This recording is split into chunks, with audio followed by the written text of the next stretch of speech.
200 millions de filles et de femmes dans le monde sont victimes de l'excision. C'est la journée mondiale contre les mutilations génitales féminines. Finda Ifono est avec nous. Vous êtes chef de projet Sauvons les filles de l'excision en Guinée.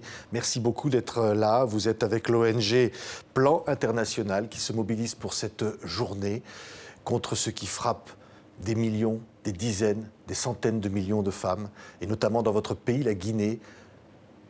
Quel est le message que vous voulez porter aujourd'hui ?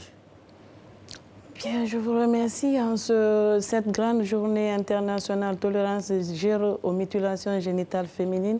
Le message que je porte, c'est un message d'accompagnement de toute l'autorité guinéenne pour que le taux de 97% de la Guinée baisse considérablement. Parce qu'on sait que la pratique de la mutilation génitale féminine est une violence grave aux droits de la fille. Oui, 97% des filles subissent ces mutilations dans votre pays. Oui, 97%. La Guinée, sur les pays du Moyen-Orient et de l'Afrique qui pratiquent, occupe la deuxième place, après la Somalie, qui est bien sûr un pays instable. Parce que je me dis que si la Somalie était un pays stable, mon pays serait le premier, ce qui est vraiment très lamentable. Oui, ouais. Vous vous battez, je le disais, avec cette organisation. Comment ce message est reçu aujourd'hui, en Guinée ou ailleurs ? Je me bats avec Plan International Guinée. Le message, il est bien reçu dans certaines localités et le message, il est rejeté. C'est très difficile parce que comprenez que l'excision est une norme sociale et aller à l'encontre d'une norme sociale ou dire que l'excision est une mauvaise pratique pendant que des centaines d'années, depuis des décennies, nos populations vivent dans ça, les femmes pratiquent. Et bien sûr que certaines ont été tolérées parce qu'elles n'ont pas subi assez de conséquences, mais d'autres en sont victimes jusqu'à la fin de leur temps. Donc c'est très difficile de faire comprendre aux communautés certaines conséquences dont vivent les femmes, que c'est lié à l'excision. Donc nous partons dans beaucoup de communautés. C'est une lutte qui va lentement, il faut aller lentement. Il ne faut pas aller avec force. Des fois, il faut diluer le message dans une communication, pas directement aller, écoutez, l'excision n'est pas bonne, je suis venue pour vous dire, mais il faut diluer le message dans d'autres aspects communautaires, dans d'autres problèmes de la communauté pour pouvoir l'aborder avec une certaine cible.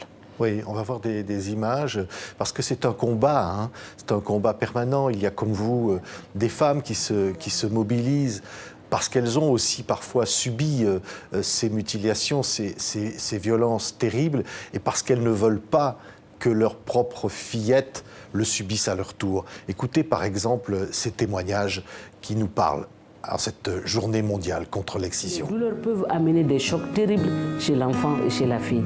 Et c'est des douleurs qui persistent pendant le cycle menstruel. La douleur est là, tu as les douleurs pendant le rapport sexuel, la douleur reste toujours. Tu as les douleurs au moment de l'accouchement. Donc c'est une pratique qui est très douloureuse.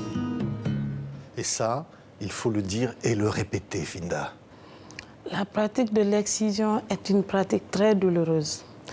Que ce soit sur le jour, que ce soit le jour où tu subis la pratique, que ce soit les jours à venir. Parce que moi-même, j'en suis une victime. Je sais, le jour de mon excision, c'était un moment très douloureux où la maman te dit, écoute, vas-y, tu vas recevoir un cadeau et il y a des gens là-bas, des bonbons. Et là, tu trouves des vieilles femmes toutes en rouge qui t'attrapent déjà. Donc, c'est un choc, c'est une douleur. Et à la suite de ça, il y a des conséquences. Les rapports douloureux dont on parle, c'est exactement vrai. J'en ai vécu beaucoup de temps, mais je ne savais pas que c'était une conséquence de l'excision parce que pour moi, tout le monde est passé là, mes tantes, mes sœurs, et je ne pense toute chose, si je suis pas morte, c'est que c'est pas mauvais. Voilà, donc c'est vraiment douloureux. Je rejoins ce témoignage que c'est douloureux. C'est douloureux sur place et c'est douloureux dans les jours lointains.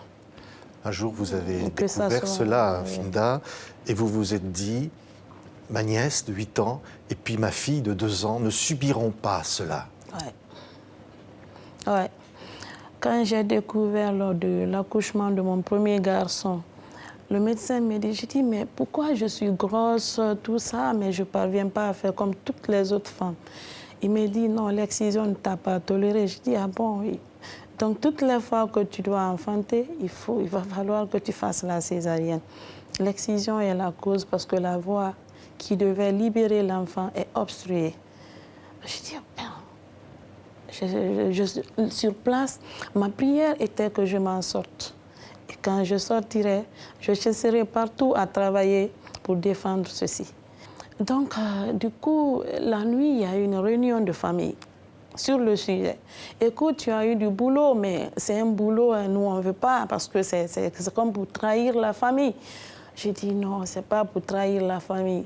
Mais si je dois mourir, il dit, écoute, si tu le fais, tu es morte déjà. C'est-à-dire qu'il y avait des menaces. Voilà, il y avait des menaces. Ma maman avait peur parce que la grand-mère, quand elle va la prendre, et elle incarne des valeurs mystiques, elle pourrait me lancer un mauvais sort pour dire comment ma petite fille peut être mon adversaire.